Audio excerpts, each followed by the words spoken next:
যেরকম আমার যদি কেউ, প্রেম তো অনেক পরে আসে, আগে তো তাকে বন্ধু হতে হবে।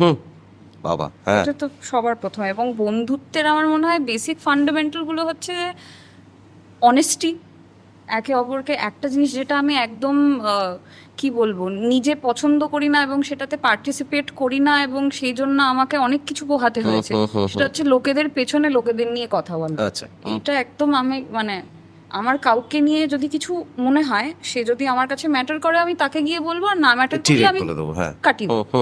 আমার মাথা ঘামিয়ে লাভ নেই সেটা নিয়ে। এবং যেহেতু এটা একটা খুব কি বলবো, অনেক গ্রুপের মধ্যে এটা একটা খুব কমন পাস টাইম, তো অন্যদেরকে নিয়ে কথা বলে, এবং সেটা আমি খুব একটা পছন্দ করি না বলে I have always been a little on the lonely side. I have always had lesser friends. মানে ভালো বন্ধু বুঝতে থেকেছে পেরেছি। কিন্তু কম বন্ধু থেকেছে। আমার কোনোদিন I've never had a Lot of রেভিং friends, হ্যাঁ, সোশ্যাল হ্যাঁ, লাইফ। হ্যাঁ, হ্যাঁ, এবং হ্যাঁ, আমি নইও সেরকম। আমি